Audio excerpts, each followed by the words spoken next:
My name is Melissa Eldridge, and this is vlog number 3 about addiction and recovery.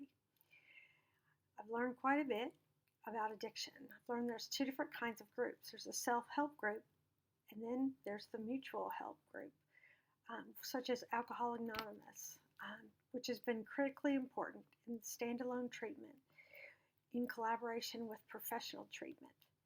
Also, the 12 steps of mutual help group, AA, in the community. It is not a treatment, but a spiritually based fellowship that supports abstinence for those who want it. And I think that's the key.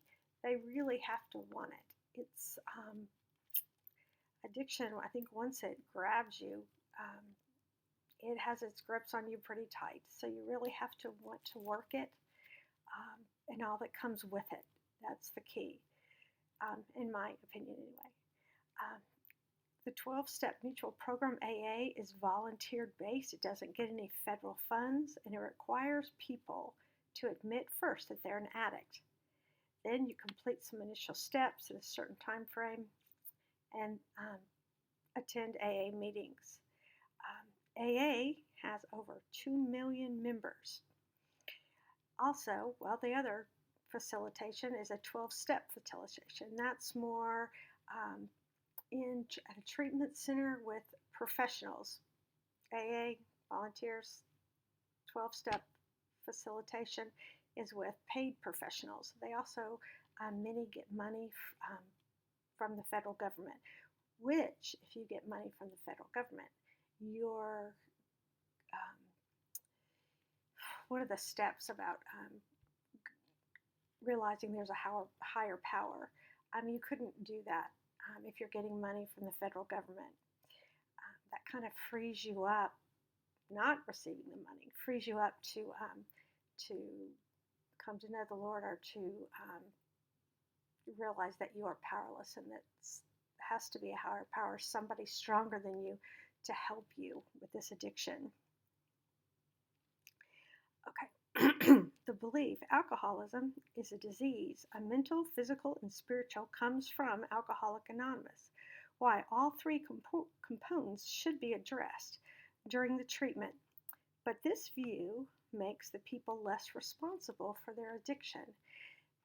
In my opinion, which is not, doesn't really matter, but in my opinion, if you're going to call it a disease, then they are helpless. They don't really take responsibility. They can just instead be the victim and give the responsibility for their addiction.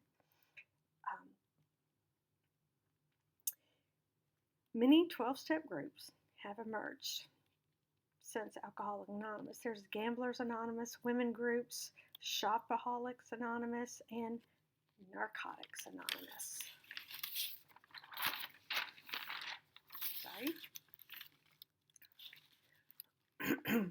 Now, AA and Gamblers Anonymous and Narcotics Anonymous are all spiritually based.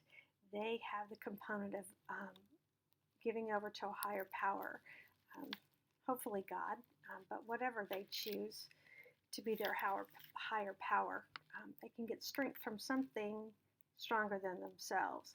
Some organizations, like Women for Sobriety, Smart Recovery, and Moderation Management, do not require a spiritual orientation. Good success rates, in my view, I think that it would be necessary to have the spiritual component.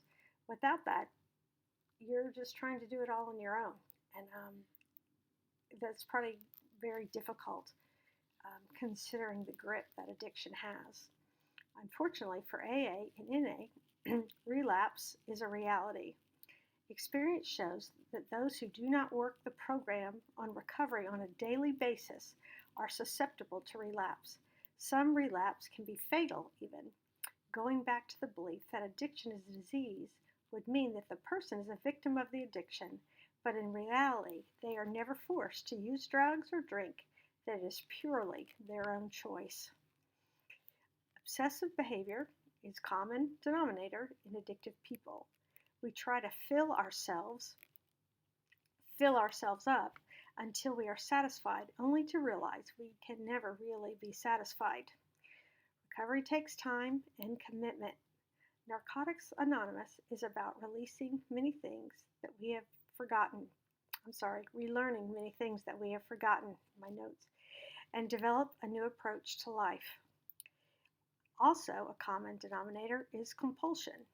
Once having started the process with one fix or one pill or one drink, we can't stop on our own willpower because you constantly need more and more and more to get that same euphoria feeling. And I really like this. I got this from the Narcotics Anonymous basic text. And they give this an image of what they give the addict an image of what life could be like for them outside of their addiction. Kind of gives them something to focus on, even hope. And I like this is what it says.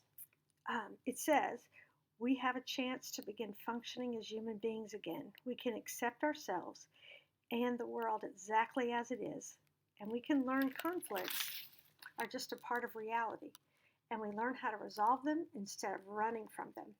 We learn to deal with the hand you've been given. We don't have all the answers or the solutions, but we can learn to live without drugs and live just for today, and that one day at a time. That way things aren't too overwhelming. If you can get through this day, great, then let's go on to the next one. Just for today, my thoughts are on recovery. Just for today, I will have faith. Just for today, I will have a program. Just for today, I will try to have a better view of myself. Just for today, I will be unafraid. And I think those should just be hung probably on everybody's wall, not just the addict's wall. That's wonderful. I also like this saying from Narcotics Anonymous, any clean addict is a miracle. And I think that's probably true because I think drugs, unlike alcohol, really can change you. And if they can beat that, and if they can tap into their higher power, tap into God, then I believe that that is a miracle. That really is. And this was one question that concerned me as I closed, or one asked, because I always am battling back and forth. Is it really a disease? Is it fair to call it that? I guess probably because my husband had a disease. He had cancer. He didn't ask for it. He didn't go seek it out. It came to him, and it destroyed his body without any choice that he made. So that to me is a disease. He sought medical care, and unfortunately he passed away. So for me to call an addiction a disease, maybe it's a little different for me because the addict has a choice. But I like this question. A question asked in the text Recovering Rising is this: we as a country do not respond to other public epidemics by waiting for the infected people to come to us. Then why do we do so with the addict? Which made me really think, why do we wait for them to say, I have a problem, when really others around them see the problem?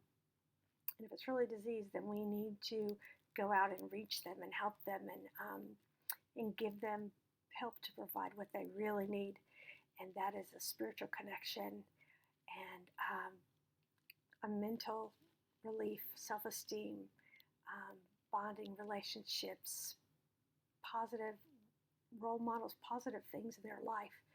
I keep going back to a few weeks ago reading about Portugal and how they changed into some more positive things. They helped to get jobs and helped to create a better life and greatly reduced their addicts.